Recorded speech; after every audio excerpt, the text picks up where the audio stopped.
Hoy vamos a estudiar algunas teorías sobre el poblamiento de América. Según los investigadores, el poblamiento de América debió llevarse a cabo hace 40.000 o 30.000 años. Existen varias teorías, pero la más aceptada es que estos pobladores cruzaron por el estrecho de Bering. Nosotros investigamos que la teoría más aceptada es la de Alex Rlica, que dice que el hombre americano procede de Asia y que el cruce por el estrecho de Bering pudo realizarse durante la era de la glaciación. ¿Encontraron alguna teoría que proponga un origen distinto? Sí, un investigador llamado Paul Rivet dice que si bien los primeros habitantes eran de origen asiático, luego se desencadenaron diferentes oleadas australianas y de pueblos melanesio-polinesios que ingresaron por el Océano Pacífico. Veo que investigaron mucho. Otro estudioso que se llama Méndez Correa reafirma estos postulados, pero dice que los australianos ingresaron a América por la Antártida instalándose en Chile. Profesor, ¿y en el territorio de México, cuándo llegaron los primeros pobladores? Se calcula que hace 22.000 años, grupos humanos provenientes del norte llegaron a México. Las principales actividades de estos primeros pobladores fueron la recolección de plantas y la caza. Eran nómadas y vivían en chozas o en cués. Existe un testimonio de estos pobladores a partir de los restos del llamado hombre de Tepexpan, que probablemente vivió hace unos 10.000 años. Ese fósil en realidad corresponde a una mujer adulta de aproximadamente 1,68 m. A partir del hallazgo del llamado hombre de Tepexpan, se pudo saber qué tipo de herramientas y objetos usaban los primeros pobladores.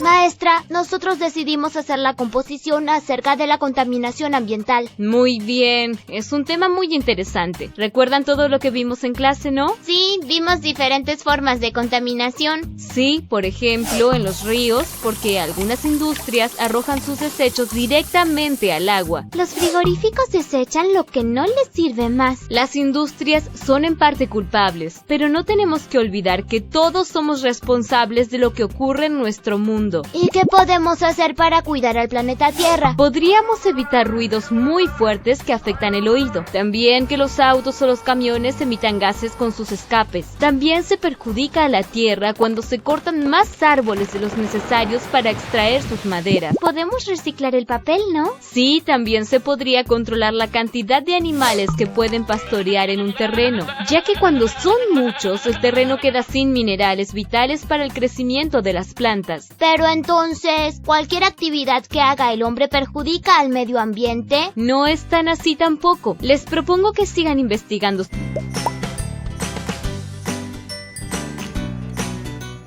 Diferenciación social se refiere a que cada ser humano es único y diferente a todos los demás. Claro, cada uno de nosotros tiene rasgos físicos particulares, color de cabello, altura.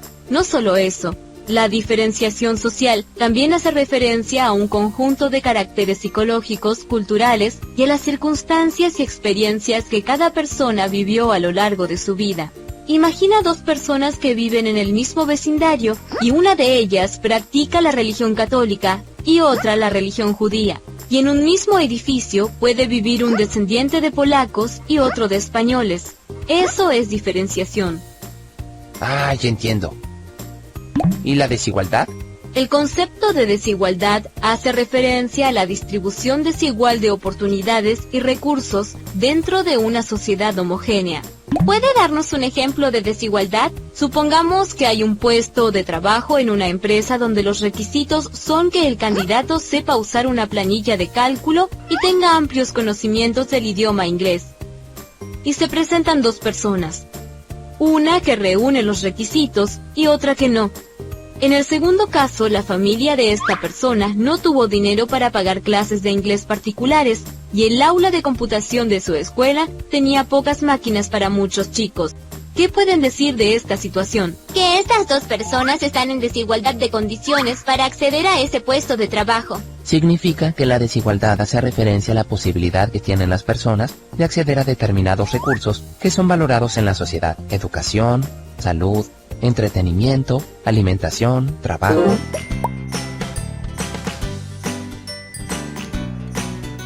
es mucho más que una península rocosa sobre la que se asentó una antigua cultura. Aquí podemos buscar las bases de la civilización occidental. ¿Y cómo vivían los griegos? Grecia nunca constituyó un estado centralizado. El amor por la independencia los llevó a agruparse en ciudades autónomas llamadas polis. Nuestro idioma no tiene una palabra exacta para traducir su significado. Eran comunidades que tenían características de lo que hoy llamamos ciudad, pero también de un estado. Por eso se dice que una polis es una ciudad-estado. Claro, Maiko, fueron los creadores de la democracia y dejaron un enorme legado cultural que difundieron por el Mediterráneo, luego asimilado por los romanos. Lo conservaron los árabes, más tarde lo recuperaron en la naciente Europa occidental y así llegó hasta nosotros. Ellos tenían claro qué implica que el pueblo tenga poder de decisión, que daba la posibilidad de intervenir en las decisiones y así el pueblo sentía que su participación era importante.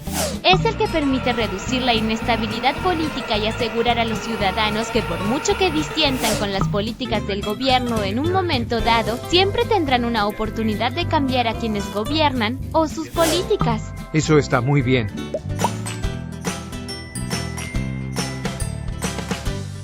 Santi, ¿por qué surge la globalización? Con el fin de la Segunda Guerra Mundial y la eliminación casi por completo de los regímenes fascistas en Europa, el mundo quedó enfrentado nuevamente. Las diferencias entre el capitalismo y el socialismo no tardaron mucho en hacerse ver. La Guerra Fría. Durante los años en los que se desarrolló este conflicto, ambos bloques, el socialista liderado por la Unión Soviética y el capitalista liderado por Estados Unidos, intentaban demostrar que su sistema económico-social era mejor que el opuesto. El bloque socialista industrializó a los países del este europeo generalmente agrarios. En el caso de las economías capitalistas, surgieron estados benefactores. Los estados benefactores surgieron en Europa a partir de la década de 1950. Garantizaron el consumo de los sectores obreros y los sectores medios a través del aumento salarial, los seguros de desempleo y un sistema de seguridad social basado en la educación, vivienda y salud. En el contexto de la Guerra Fría, frente a la amenaza constante de los socialistas, el capitalismo tenía que demostrar que también era un sistema en el cual se podía vivir bien. ¿Y qué pasó cuando cayó la Unión Soviética? Las cosas cambiaron bastante. Comienza a escucharse el concepto de globalización, haciendo referencia a la unificación del mundo. El capitalismo dejó de tener un competidor visible. Y además, entre 1973 y 1976, hubo una crisis económica muy importante que afectó a casi todo el mundo.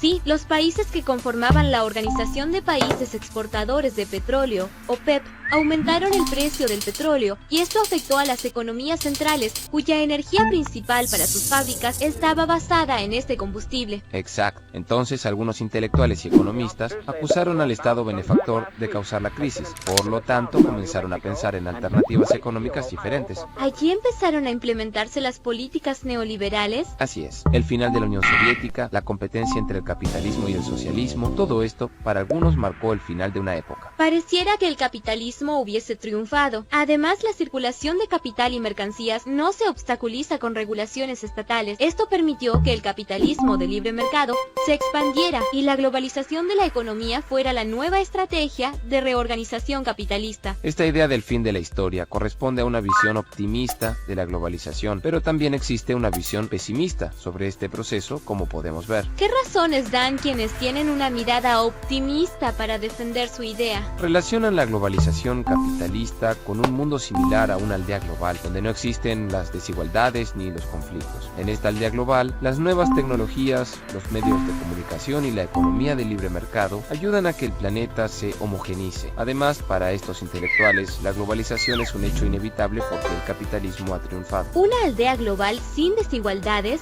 No lo sé, Santi, pero me parece que el mundo está muy lejos de ser homogéneo. Hay empresas que tienen más ingresos que el total de los que perciben algunos países de África. Claro, Nati. Allí está la cuestión. Esta manera optimista de concebir a la globalización oculta las desigualdades entre los países y la dominación de unos sobre otros. Y esto es lo que señalan justamente quienes defienden una visión pesimista. Los que no están de acuerdo con la idea de aldea global proponen una visión crítica. También porque cada vez más la necesidad de recursos naturales está provocando daños a la naturaleza. Evidentemente, la globalización capitalista no es un proyecto tan exitoso y acabado.